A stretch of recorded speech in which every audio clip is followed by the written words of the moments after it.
Hello everyone, welcome to Guidely. और recently अभी SBI ने अपना सर्कल बेस्ड ऑफिसर का नोटिफिकेशन आउट किया। तो आइए उसकी एलिजिबिलिटी क्राइटेरिया देखते हैं कि क्या है। तो आप सभी को मालूम है कि सर्कल बेस्ड ऑफिसर का जो एप्लीकेशन विंडो है वो 29 से शुरू लेके 18 ऑफ फेब तक जाएगा।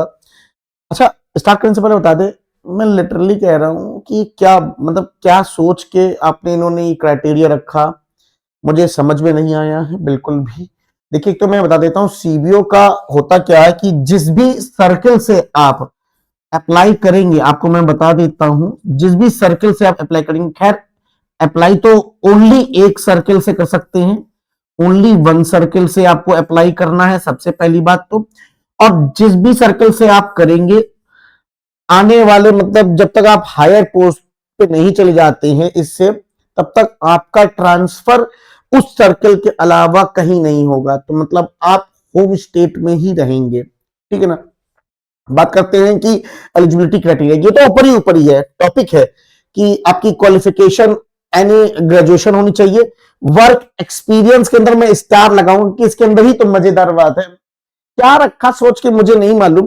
खैर, वर्क एक्सपीरियंस मिनिमम 2 साल का एज अ क्लरिकल नहीं, एज अ ऑफिसर कैडर का होना चाहिए। आपके पास जो भी एक्सपीरियंस है वो बैंक में एज अ ऑफिसर क्रेडिट का ही होना चाहिए, ऑफिसर कैडर का ही होना चाहिए। Eligibility is calculated as the cut off date of 31/12/2025। चलो ठीक है। लोकल लैंग्वेज का भी चलो अभी हम बात कर लेंगे, ये भी कोई एज लिमिट 21 से 30 के बीच में ही आपकी होनी चाहिए। तो अब बात करते हैं एकेडमिक की। तो आपके पास ग्रेजुएशन होना चाहिए from any recognised university and all, ये सारे कुछ डिग्रीज मैंने लिख रखी। Final marks, final result and marksheet must be dated on before, या फिर इस दिन या इससे पहले, इसके बाद नहीं। अब क्राइटेरिया एज का, जो एज का क्राइटेरिया वो मिनिमम 21 साल, मैक्सिमम आपकी 30 साल है। कैलकुलेशन आप देख सकते हैं, इस एज के पार नहीं होना चाहिए और इस एज के इस तरफ नहीं होना चाहिए, इस एज के अंदर आपका होना चाहिए, तो आपका ये सेफ जोन है। अब बात कर लेते हैं कि एज रिलैक्सेशन जो ओबीसी वालों को मिला है 3 साल का, एससी एसटी को 5 साल का, एक्स सर्विसमैन को 5 साल का, पीडब्ल्यूडी को इस तरीके से आपको क्राइटेरिया इसने दे रखा हुआ है।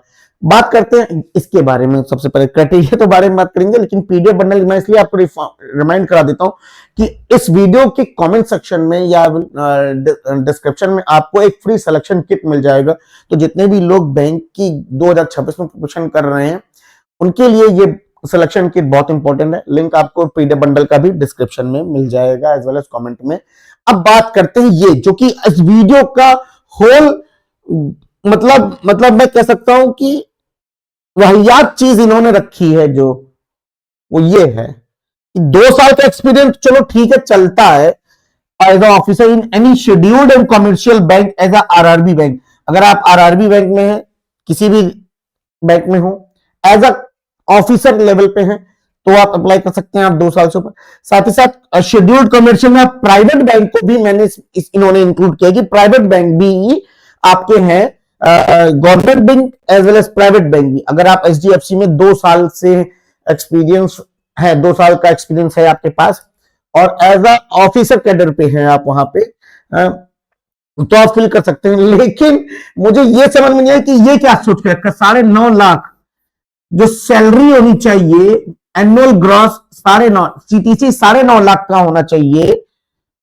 मतलब क्या, पता नहीं क्या सोच के रखा, खैर भगवान जाने इनके बारे में तो भैया कि क्या इन्होंने 9.5 लाख का क्राइटेरिया रखा है। सबसे बड़ी बुरी बात तो यही रखी है कि प्राइवेट बैंक में किसका इतना हो सकता है भाई, अब मुझे नहीं मालूम भाई। लैंग्वेज प्रोफिशिएंसी टेस्ट इन्होंने रखा है कि अगर आपके पास मैंडेटरी ऐसे होगा कि अगर आपने 10th या 12th में या कहीं भी मार्कशीट आपके प्रूफ नहीं दे पाते हो भैया कि हाँ भैया जो हिंदी है हमने इस कक्षा में पढ़ी थी, इस कक्षा में पढ़ी थी, तो कोई आपको देना पड़ेगा एलपीटी। और अगर आप प्रोड्यूस कर सकते हो कोई सर्टिफिकेट या कोई मार्कशीट में 10th या 12th जैसे लिखा हुआ है स्टैंडर्ड, तो आपको एलपीटी देने की जरूरत नहीं है। बाकी मेरा ये रीजनिंग का बैच है, आप इनरोल कर सकते हैं आने वाले जितने भी बैंक एग्जाम्स हैं उन सभी के अंदर। अभी एक चीज बताता हूं, इसी की मैं बात बताता हूं आपको कि अब इसको भर कौन कर सकता है। देखो, आप बिगिनर हो तो आप बिल्कुल नहीं भर सकते हो, सीरियसली ना, आपके पास एक्सपीरियंस भी तो नहीं, आप तो यहीं पर दीवार हो गए, ठीक है ना।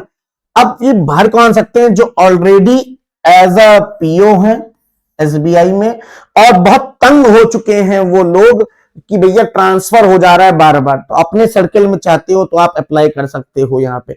मुश्किल से मुश्किल मुझे लगता है ऑल ओवर इंडिया जिन्होंने जितनी वैकेंसी निकाले उतने ही लोग भी होंगे, ठीक है ना। तो बैच, खैर बैच का प्राइस मैंने बहुत सस्ता रखा है, 299 ही रुपए है केवल मात्र।